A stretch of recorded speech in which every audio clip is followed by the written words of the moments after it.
بسم اللہ الرحمن الرحیم۔ محترم ناظرین، آج آپ کے سامنے قرآن مجید کی ایسی ایک صورت لے کر حاضر ہوا ہوں۔ اگر انسان صدق دل کے ساتھ ان کا معمول بنا لے تو پوری زندگی میں کبھی بھی انسان کو کوئی نقصان نہیں پہنچے گا۔ اس کے گھر سے تمام مشکلات، پریشانیاں، بیماریاں ختم ہو جائیں گی۔ میرے بھائیوں، یہ ایک ایسا عمل ہے کہ اس سے آپ کا ہر ناممکن کام ممکن ہو جائے گا، ہر مسئلہ حل ہو جائے گا، چاہے گھر کے لڑائی جھگڑے ہو، غربت اور تنگ دستی ہو، یا پھر شادی کا مسئلہ ہو، یا حاجات پورے نہ ہونے کا مسئلہ، اولاد نہ ہو رہی ہو، تمام مسائل اس وظیفے کو کرنے سے حل ہو جائیں گے انشاءاللہ۔ ناظرین کرام، یہ ایک ایسی تسبیح ہے، یہ ایک ایسا عمل ہے، یہ ایک ایسا وظیفہ ہے کہ جس کو کرنے سے اللہ تعالیٰ بہت خوش ہوتا ہے،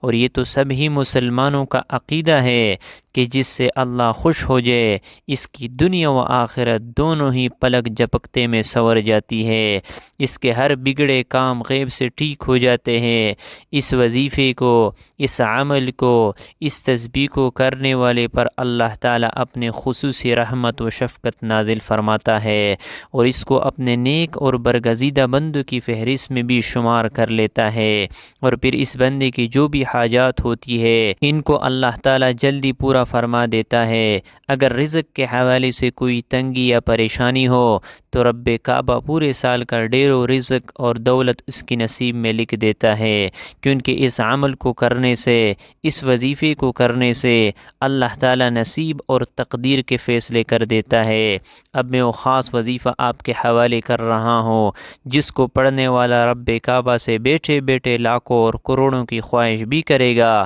تو میرا رب لاکھوں کروڑوں روپیہ بھی عطا فرمائے گا۔ یہ وظیفہ پڑھنے والے سے رب خوش ہو جاتا ہے، اور جس بندے سے رب خوش ہو جائے اس کا ذکر فرشتوں سے کرتا ہے، اسے نام لے کر پکارتا ہے، اور پھر حکم جاری کرتا ہے اور فرشتوں سے فرماتا ہے کہ جاؤ اور میرے اس بندے کے ہر حاجت کو پورا کر دو، اس کا ہر مقصد پورا فرما دو، یہ جو کچھ بھی مانگتا ہے، جیسے بھی مانگتا ہے، جلدی سے جاؤ اور میرے غیبی خزانوں سے اس کی جولیاں بھر دو۔ اللہ والو، جب رب کی ذات تم کو دینے کے لیے تیار ہے تو پھر تم لوگ لینے سے کیوں انکار کرتے ہو؟ اس کے علاوہ ناظرین کرام، میں اس خاص ویڈیو میں اپنے تمام بھائیوں، بہنوں اور بیٹیوں سے یہ بھی گزارش کرتا ہوں کہ آپ میں سے بہت سے بہنیں اور بیٹیاں ایسی بھی موجود ہوں گی کہ جن کے رشتے نہیں ہو رہے، بہترین رشتوں کے اسباب چاہتے ہیں، یا پسند کی شادی کرنا چاہتے ہیں،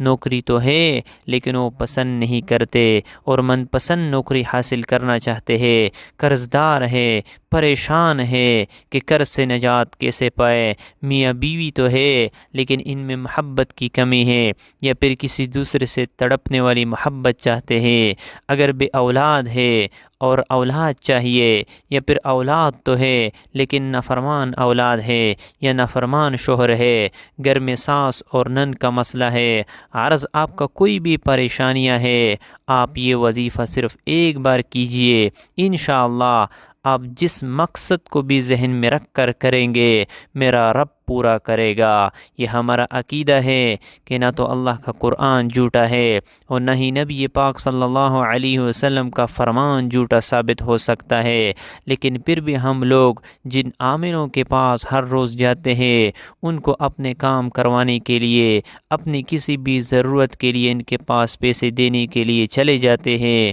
وہ لوگ تو جھوٹے ثابت ہو سکتے ہیں لیکن اللہ تعالیٰ اور نبی پاک صلی اللہ علیہ وسلم کا فرمان کبھی جھوٹا ثابت نہیں ہو سکتا۔ بدقسمتی سے ہم نے قرآن پاک کو کھولنا چھوڑ دیا ہے، ہم نے قرآن پاک کی تلاوت کرنا چھوڑ دی ہے، حالانکہ ہماری جتنی بھی پریشانیاں ہیں، مختلف بیماریوں سے لے کر بڑی سے بڑی مصیبتوں تک جتنی بھی ہے، ان ساری کی ساری تکالیف کا حل قرآن پاک اور حدیث شریف کے اندر موجود ہے۔ قرآن و حدیث سے ہم سارے کے سارے مسائل کو حل کر سکتے ہیں، لیکن ہم نے قرآن پاک کو صرف گھر گھر میں کسی اونچی جگہ پر رکھنا ہی مناسب سمجھ رکھا ہے اور ہر روز اسے اگنور کر دیتے ہیں اور قرآن پاک کو کھول کر اس کی تلاوت کرنا مناسب نہیں سمجھتے۔ لیکن قرآن پاک کی کشش اور خوبصورتی تو آج بھی اسی طرح موجود ہے جتنی آج سے صدیوں پہلے تھی۔ قرآن پاک جس طرح پہلے اپنے سننے والے کو متاثر کرتا تھا اور ان پر اثر انداز ہوتا تھا، اپنے پڑھنے اور سننے والے کی کیفیت کو بدل دیتا تھا، ان کے دلوں کے حالات کو بدل دیتا تھا۔